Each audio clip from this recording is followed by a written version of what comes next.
Welcome back to Top 10 Beyond the Screen. I'm your host Joss. If you're new here, thanks for hanging out with me. Stick around to the end so you don't miss our blooper reel and comment shoutouts, and feel free to come say hi to us on social media. You can find our links down below. In today's video, I am continuing one of our lists with a part 3. Yes, you guys are wanting more, and I never disappoint. Depends who you ask. Once again, I'm going to be sharing the times that movies landed in some pretty messy lawsuits. Let's get started.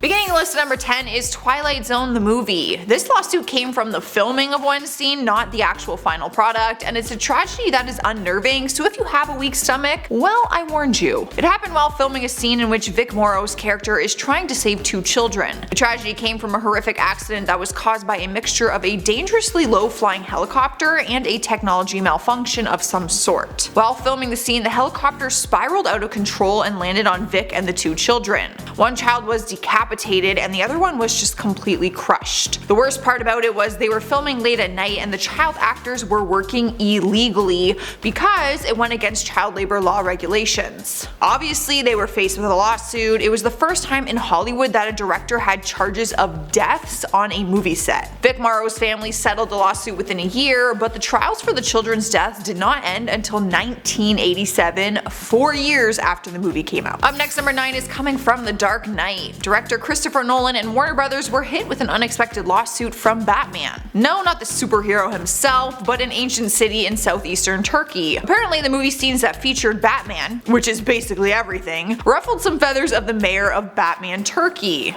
I think it's so cool that there's a place called Batman. Anyways, in his lawsuit he claimed that Warner Brothers and Nolan had used their city's name without permission and the scenes involving the hero are illegal. In his statement he said, "There's only one Batman in the world. The American producers used the name of our city without informing us." The mayor also claimed that Hollywood executives made it impossible for his city to set up businesses abroad because of it. He also went as far as blaming Warner Brothers for several unsolved murder cases in their town, as well as a high female suicide rate in their city. How does that even make sense? He cited that the psychological impact of the movie caused those tragedies. Thankfully, the lawsuit didn't get very far, which is not surprising, seeing as it's basically the most ridiculous thing I've ever heard. And I've heard a lot of ridiculous things in these lists. Filling in the number 8 spot is Frozen. The now iconic Disney movie was slammed with a lawsuit after some lady tried to claim that the entire movie was written about her. Some scenes in particular matched her own personal storyline and she was quick to file a claim about it. Who watches an animated fantasy musical with talking snowmen and thinks, hey, this movie is about me? Apparently a woman named Isabella Tanakumi. She sued Frozen for $250 million for supposedly stealing the movie from her autobiography. The movie is actually based around the old fable called The Snow Queen, which was written by Hans Christian Andersen in 1844. But that did not matter to Isabella and it didn't stop her from suing and making a report filled with 18 different similarity points between her life story and the animated movie. Some of those similarities were that the stories are about 2 sisters, they both take place on snowy mountains, and both of them experience some kind of sister trauma. You can probably guess that nothing came from this ridiculous lawsuit and it melted quicker than a snowman on a hot summer's day. See what I did there? I made a snowman joke!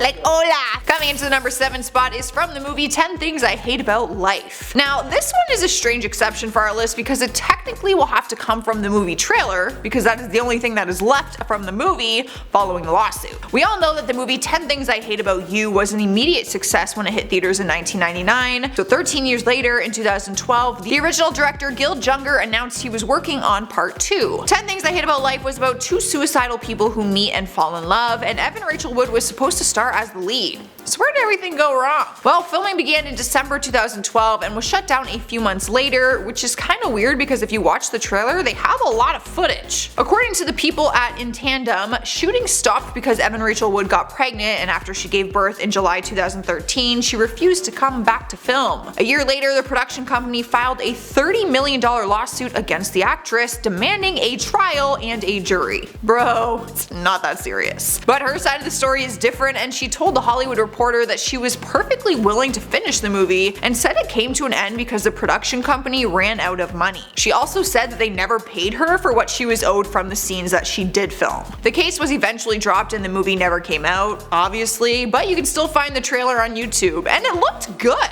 Like, I'm actually really bummed. I love Evan Rachel Wood and I would have loved to see that, so you suck. In at number 6 is 2001: A Space Odyssey. This lawsuit happened between two huge companies and it was actually a movie scene that was used as evidence in the case, but then it just caused even more problems. Many years after the movie came out, you might have heard that Apple sued Samsung for copying its design of the iPad with their Samsung Galaxy tablet. Samsung put up an argument and said that they couldn't be sued for stealing the iPad design because they got the idea from somewhere else. So, who did they steal the idea from? Stanley Kubrick. In court, Samsung defended themselves with a still image from Stanley Kubrick's movie 2001: A Space Odyssey. In the still clip, it shows two astronauts eating and using tablet computers that look similar to iPads that Apple didn't invent until almost 30 years later. So they claim that there is no way they could have stolen the idea from Apple and said that Apple stole the idea from the movie scene. But the lawsuit was too difficult to charge someone because tablet computers were seen in a variety of different sci-fi movies after that. The judge ended up ruling out the film as proof, but did allow Samsung to use the Fiddler and compact tablets, which were invented before the iPad. Halfway through the list, at number 5 is The Hobbit. Every movie scene from this movie landed in this lawsuit and two studios went face to face in the battle. The Weinstein brothers faced off against Warner Brothers in a $75 million lawsuit. Warner Brothers claimed that the Weinstein sold the rights of The Hobbit to New Line Cinema 15 years ago and only agreed to share royalties with the first film of the series. But the Weinsteins will argue that they are owed royalties from all Hobbit films because of the substantial amount that they got from the first one. They feel that because The Hobbit is only one book but is turned into multiple films, it's enough proof that they should be compensated for all of them.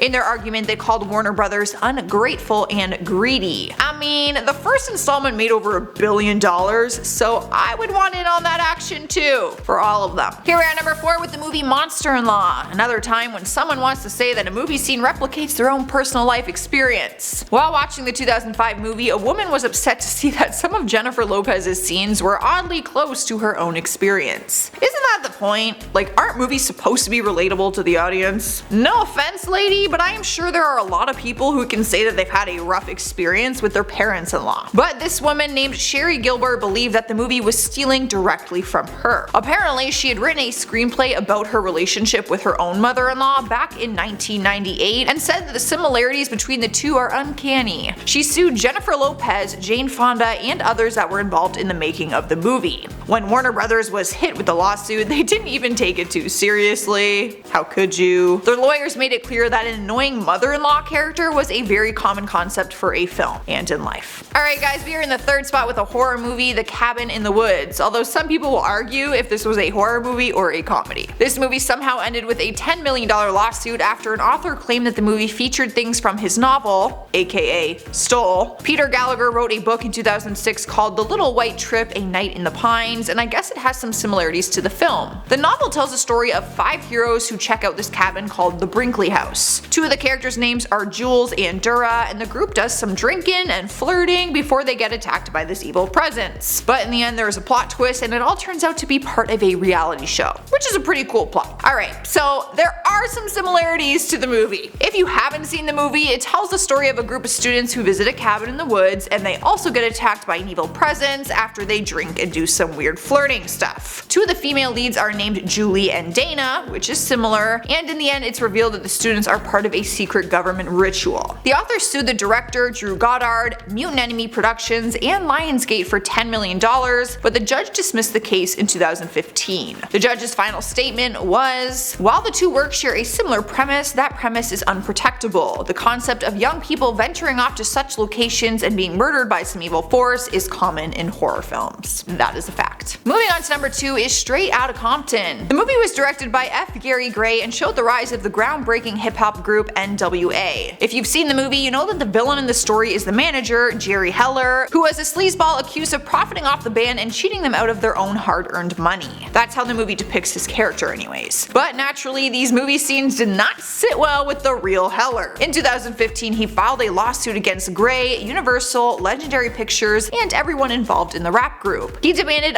$110 million, claiming that the movie was, I quote, littered with false statements that were meant to ridicule and lower him in the opinion of the community and to deter persons from associating or dealing with him. In June 2016, the judge allowed the case to move forward because the movie included a lot of the manager's own memoirs. The judge also pointed out that the movie implied that Heller tried to discourage Ice Cube from hiring a lawyer to review a business contract, but there was actually no evidence that it actually happened. However, the lawsuit didn't get very far because sadly, Jerry Heller passed away just a few months later. Alright you guys, we have made it to number 1. We have a lawsuit from DJANGO Unchained. After watching the movie, screenwriters came after Quentin Tarantino, accusing him of theft. In December 2015, Oscar Colvin Jr. and his son Torrance J. Colvin filed a lawsuit against him, the Weinstein Company, and Columbia Pictures. They claimed that they ripped the movie plot straight from their screenplay that they had written called Freedom. In their claim, they point out some movie scenes that are similar to their writings. But it wasn't just like a he said she said thing. Apparently the Colvins had proof that they shopped their screenplay because they had registered it with the Writers Guild of America and showed it to agencies like CAA and William Morris. They even said that Tarantino's name was brought up on different occasions as a possible director, so somewhere along the way he would have had to have seen the screenplay. They were suing for an unknown number, but we do know that it was hundreds of millions. However, Tarantino was the last man standing and the lawsuit was dismissed in January 2017. We have made it to the end, you guys. There's our top 10 list. Give it a thumbs up if you enjoyed it and let me know what you are thinking about our part 3 video. In the meantime, I'm going to respond to comments from part 2. James Hopkins says, Joss finally found the new channel and subscribed. Thank you, James. If you guys have not checked out the new channel yet, go right now.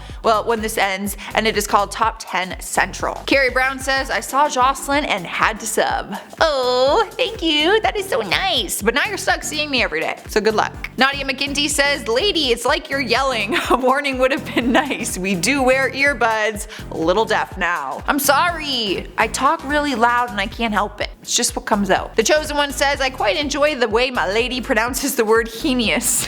That is all. You may now go about your day. Is it heinous? Heinous? Heinous! I must have said heinous.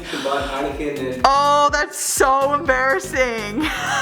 I said heinous? What is it? Heinous. Oh, I'm so embarrassed. But at least you liked it, although I feel like that was pure sarcasm. Alright guys, I have nothing left for you. Don't forget to subscribe and ring that notification bell if you haven't already so that you can hang out with us every day. You can also keep watching more of our videos. Just stay on the screen. It's really that easy. But first, enjoy the bloopers. Once again, okay. It's getting hot in here, so take off on your clothes. 2 basketballs apart was our rule. That's a rule. In grade school, it's like, wow, I feel old.